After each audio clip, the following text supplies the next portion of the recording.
যে আমার সকাল সকাল উঠে রান্নাবান্না শেষ করে ফেলছি। এখন ভাবলাম যে আজকে এই হাড় হাড় গিলা করে যেগুলো আনছি মুরগির আর কি, ওই যে কুকুরদের জন্য ভাত রান্না করবো। তাই এটাকে আমি ভালো করে ধুয়ে নিচ্ছি, পরিষ্কার টরিষ্কার করে কেটে কেটে এখন আমি ভাত রান্না করে নিবো। আগে আমি এভাবেই কাঁচা কাঁচা দিয়ে দিতাম, কিন্তু ওদের পেট ভরতো না। তাই আমি ভাবতেছি যে একবেলায় যেহেতু খাবার দেই, তো একটু চাল সাথে দিয়ে রান্না করে দিলে কষ্ট হইলে ওদের পেটটা ভরবে আর কি। তাই প্রতিদিন পারি না, একদিন পর পর আর কি দেওয়ার চেষ্টা করি। যে আবার কাজ যদি না থাকে কোনো সময়, তাহলে দেখা যায় প্রতিদিনও দেওয়া হয় আর কি। এই যে এখানে চালটা আমি ধুয়ে নিচ্ছি, এখানে চাল ধুয়ে নিচ্ছি, আর এখন এগুলি এখানে দিয়ে দিব, এগুলো ধুয়ে নিচ্ছি। আসলে ওদের তো হলুদ মরিচ তেল ঝোল কিছুই লাগে না, শুধু সিদ্ধ সিদ্ধ আর কি, বেশি কষ্ট নাই, যেহেতু গ্যাস আছে প্রবলেম নেই আর কি। তো এখানে এই যে চাল আর এগুলো দিয়ে দিচ্ছি, পরিমাণ মতো পানি দিয়ে আর কি এটাকে একদম ভাত সিদ্ধ হবে এবং মাংসটাও সিদ্ধ হয়ে যাবে, মাখা মাখা হয়ে যাবে আর কি। তখন আমি এগুলোকে ঠান্ডা করে কুকুরদেরকে দিব আর কি। চালটা যতটুকু সিদ্ধ হইতে লাগবে আর কি, পানি আর মাংসটা ততটুকু পরিমাণ পানি দিচ্ছি। আর এই যে এখন চুলায় বসাই দিচ্ছি, তো ঢাকনা দিয়ে এটাকে আগে সিদ্ধ করে নিব আর কি।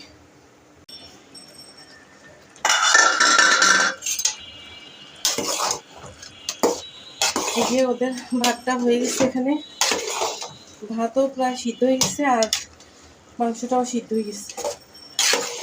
তো আর একটু পানি আছে, যেহেতু একটু পানিটা টানাই নিব আর কি।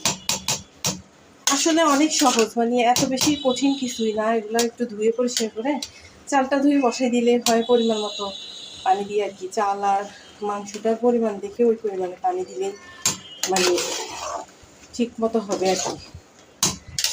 আসলে এই পোস্টগুলো দেওয়ার উদ্দেশ্য হচ্ছে, যদি কেউ আমার এরকম দেখে আর কি অনুপ্রাণিত হয়ে যদি আবার মানে যার যার সাধ্য মতো আর কি, যদি কেউ আর কি আরও দুইটা হেল্প করে এরকমভাবে খাবার দিয়ে, তাহলে হয়তো বা ওদের আর কষ্ট হবে না খাবারের আর কি। সে কারণে এই ভিডিওগুলো পোস্ট করা আর কি। কেউ কোনো অন্যভাবে নেবেন না, জাস্ট এটা আমি শেয়ার করার অর্থ হচ্ছে আরও দুই চারজন যদি আমাকে দেখে একটু অনুপ্রাণিত হয়, তাহলে হয়তো ওদের খাবারের সংকটটা আর কি হবে না। আসলে যে যার জায়গা থেকে, আমি ভাত রান্না করছি তাই বলে সবাই ভাত রান্না করবে সেটা সেটা কিন্তু না। জাস্ট বলতেছি আর কি, যে যার জায়গা থেকে যতটুকু সামর্থ্য থাকে। কারণ হচ্ছে ওরা আসলে অবলা প্রাণী, ওরা না পারে রোজগার করতে, না পারে মানে কিছু মানে এখন তো পাওয়া যায় না। এখন যত মানুষের মানে ফেল দেওয়া জিনিসগুলো আছে, ওগুলা সব ডাস্টবিনে জায়গা, ওরা ওই খাবারটুকু পর্যন্ত খেতে পারে না। আগে তো এখানে সেখানে ফালানো থাকতো, ওরা ওখান থেকে খাইতো, এখন সেটা ওরা পাচ্ছে না। তার কারণে আসলে আমরা যদি একটু ওদের উপর দয়া করি আর কি। কারণ হচ্ছে আল্লাহ পাক আসলে ওদেরকে ওদের রিজিক আমাদের মাধ্যমেই রাখছে আর কি। তো আমরা আসলে ওইভাবে দেখি না ওদেরকে আসলে। তো আসলে আগের থেকে এখন কিছুটা পরিবর্তন হয়েছে সমাজে, মানে মানুষ অনেক সচেতন হয়েছে, অনেকেই আমি দেখি ওদেরকে হেল্প করে আর কি। আসলে করা উচিত।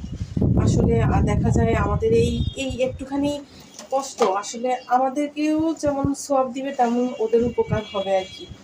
তো আমি বলবো যে যার জায়গা থেকে যতটুকু পারেন আসলে ওদেরকে হেল্প করেন। কারণ আমরা কত বেলা খাবার খাই, বাসায় বসে বসে দেখেন আরামে থাকি, কিন্তু ওদের দেখেন ঘুমের জায়গা নাই, থাকার জায়গা নাই, সারাক্ষণ দৌড়ের উপর থাকতে হয়, তার উপরে আবার খাবার পায় না।